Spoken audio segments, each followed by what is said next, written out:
Valéria Messalina foi esposa do imperador romano Cláudio, entre os anos 41 e 54 da nossa era. Messalina era conhecida por uma depravação tão insana que seu nome se tornou um adjetivo.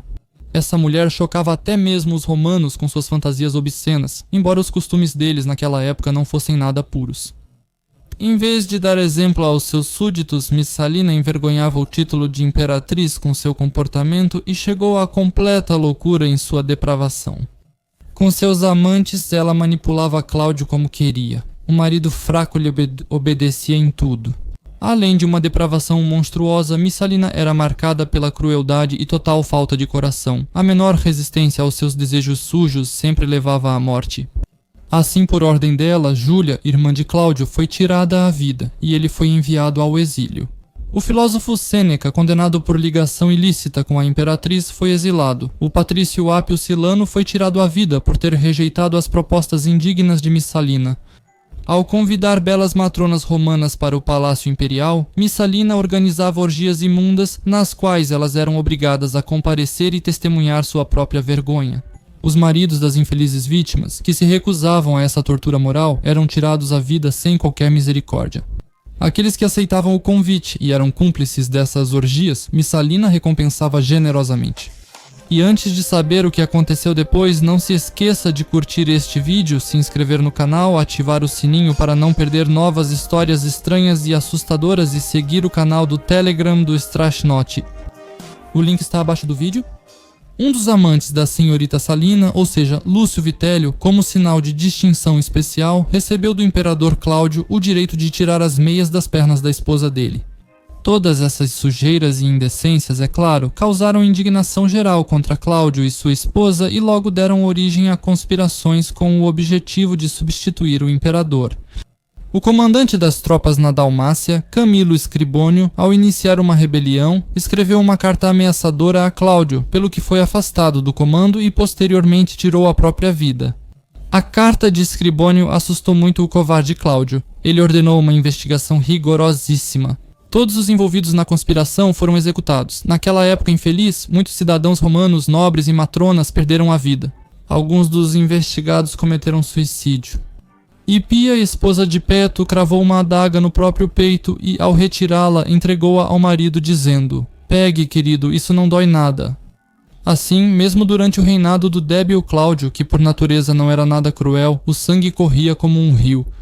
A razão disso era a devassidão sem limites da insensível Messalina e, claro, a debilidade mental do imperador Cláudio, que fechava os olhos para todas as ações da esposa. Messalina fazia tudo o que queria. Por exemplo, ela gostou dos jardins de Valério Asiático e, sem cerimônia, ordenou que tirassem a vida dele. Os herdeiros de Valério, sabendo da insanidade de Cláudio, nem pensaram em protestar contra esse fato escandaloso. Assim como Valério Asiático, muitos cidadãos ilustres e bastante dignos também perderam a vida. A senhorita Salina era verdadeiramente o flagelo da decência, nobreza e virtude, uma desonra para todo o gênero feminino. Não satisfeita com as orgias que promovia em seu palácio, ela ainda tinha o hábito de andar pelas ruas de Roma tarde da noite em busca de aventuras, frequentava os antros mais imundos e, às vezes, dividia com as prostitutas o leito sujo delas. É difícil e doloroso relatar todas as atrocidades cometidas pela esposa do imperador Cláudio, diz o historiador. E mesmo assim, é difícil contar todos eles. Estamos apenas destacando alguns fatos. Assim, por exemplo, um dos dançarinos do palácio chamado Mnester teve o azar de chamar a atenção da imperatriz. Ela lhe ofereceu seu amor, mas Mnester, temendo a ira de Cláudio, recusou-se a corresponder aos seus sentimentos. Então Messalina reclamou ao marido que Mnester não lhe obedecia.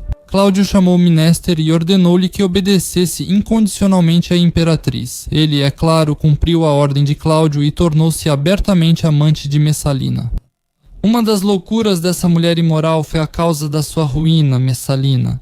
A jovem Patrícia Cília se apaixonou por um dos mais belos jovens de Roma. A paixão de Messalina por Cílio acabou por turvar completamente seu juízo. Ela ia publicamente à casa de Patrícia, prestava-lhe todas as honras possíveis e o recompensava generosamente. Finalmente, apesar de ser esposa de Cláudio, ela decidiu se casar com Cílio enquanto ele ainda estava vivo.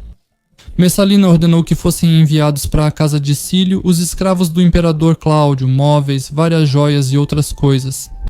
O que impressiona, antes de tudo, é que Messalina decidiu celebrar abertamente seu casamento com o patrício Cílio e firmar um contrato matrimonial, que seria assinado como testemunhas por muitos cortesãos, incluindo o próprio imperador Cláudio.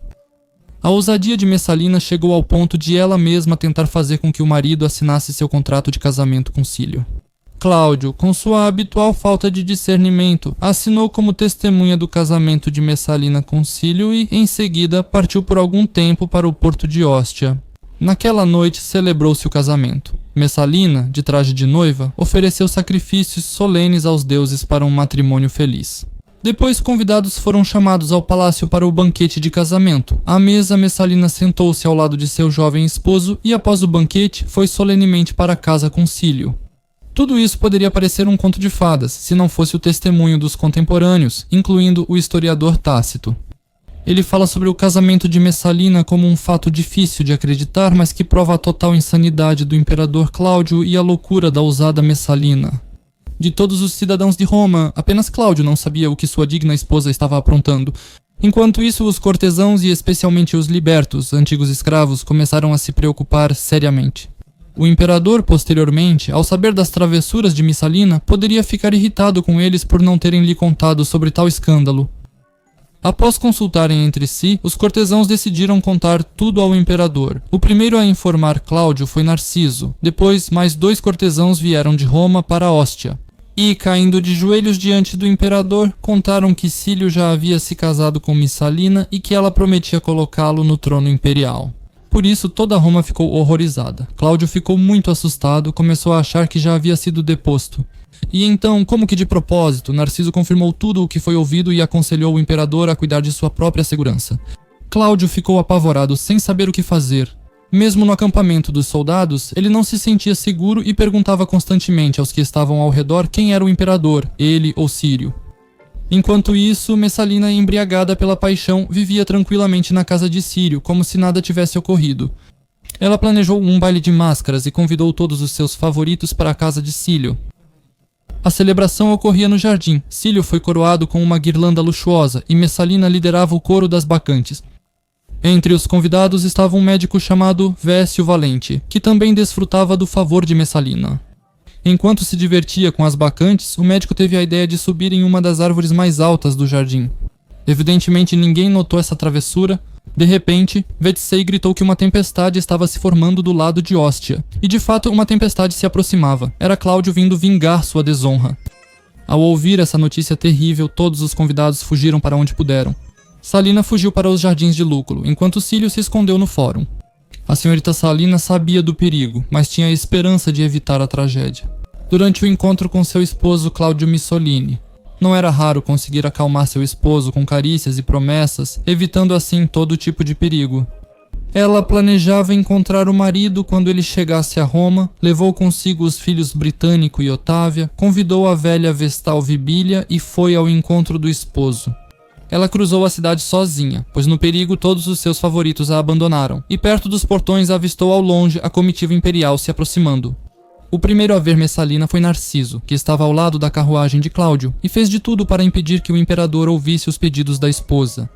Enquanto isso, Messalina percebeu a manobra de Narciso e começou a gritar alto que o imperador Cláudio era obrigado a ouvir a mãe de Britânico e Otávia. Narciso, por sua vez, elevou a voz e revelou todos os crimes de Messalina. Mas como o cortejo seguia adiante, a carruagem do imperador finalmente se aproximou de Messalina, que tentava colocar as crianças à frente. Ela não conseguiu fazer isso. A Vestal Vibília aproximou-se corajosamente da carruagem do imperador e começou a defender Messalina com energia. Ela dizia a Cláudio que ele não deveria dar ouvidos às calúnias contra sua esposa, que Messalina tinha muitos inimigos que queriam destruí-la. Narciso protestou em voz alta, dizendo que o imperador podia ouvir sua esposa, mas que era totalmente impróprio para uma Vestal ser sua defensora. Cláudio permaneceu em silêncio e indiferente, como se a história não lhe dissesse respeito. Ao chegar em Roma, Narciso imediatamente o convidou para a casa de Cílio, onde o imperador pôde ver com seus próprios olhos que a senhorita Salina havia mandado transferir todos os móveis luxuosos do palácio. Cláudio, seguindo o conselho de Narciso, foi à casa de Cílio e constatou que ele dizia a verdade sobre a decoração da casa com os móveis do palácio, convencendo-se. Ele ficou extremamente furioso e imediatamente ordenou a execução de Cílio e de todos os amantes da senhorita Salina. No mesmo dia, Cílio foi chamado ao tribunal. Os fatos que comprovavam sua ligação com a esposa do imperador eram evidentes, e ele foi condenado à morte. Cílio não se defendeu, apenas pediu que a execução fosse adiada brevemente. Seu pedido foi atendido. Algum tempo depois, ele foi executado, assim como muitos senadores e cavaleiros envolvidos nessa história vergonhosa. Cleisomnester também foi acusado, mas se defendeu dizendo que o próprio imperador lhe ordenou obedecer a Messalina. Inicialmente, Cláudio parecia ter considerado perdoar Mnester, mas os próximos insistiram para que ele também fosse executado. Junto com os outros, Messalina se escondia nos jardins de Lúculo naquele instante. Ela estava pensando em quais meios poderia usar para apaziguar seu marido enfurecido. Ciente da falta de caráter e da fraqueza de Cláudio por ela, estava convencida de que logo ele trocaria a raiva pela misericórdia. De fato, a raiva de Cláudio esfriou bastante. Durante o jantar, ele falou sobre a senhorita Solina, já sem rancor, chamando-a de pobrezinha. Ao ouvir essas palavras, Narciso percebeu que precisava agir rápido e com firmeza para evitar que sua própria cabeça fosse cortada. As circunstâncias podiam mudar. Se Cláudio visse a esposa, ela apresentaria a situação de forma totalmente diferente. Sob a influência desses pensamentos, Narciso imediatamente foi até os centuriões da guarda e anunciou a eles que o imperador Cláudio havia ordenado que Messalina fosse executada imediatamente. Essa terrível missão foi assumida por um certo Evato, que foi até os jardins de Lúculo, onde encontrou Messalina deitada na grama. Próxima a ela estava sua mãe idosa, que tinha estado distante, mas veio até a filha quando a desgraça caiu sobre Messalina. E como uma verdadeira romana, começou a aconselhar que não esperasse uma execução vergonhosa, mas tirasse a própria vida. Mas Messalina não ouvia os conselhos da mãe, chorava amargamente, se lamentava e torcia as mãos em desespero. Subitamente, homens armados invadiram o jardim. Nesse momento, Messalina percebeu que para ela tudo estava acabado. Com a mão trêmula, ela pegou uma faca e desferiu golpes no próprio pescoço e peito, porém, sem força de vontade para tirar a própria vida, apenas se feriu. Um dos tribunos ajudou-a a deixar esta vida com um golpe de espada. O corpo de Messalina foi deixado para sua mãe. Nesse momento, havia um banquete em pleno andamento no palácio. Durante o banquete, Cláudio foi informado de que Messalina havia tirado a própria vida com as próprias mãos. Cláudio, ao ouvir esse relato, continuou a beber vinho e se divertir com total indiferença. O Senado ajudou Cláudio a esquecer Messalina, destruindo todas as suas imagens e bustos.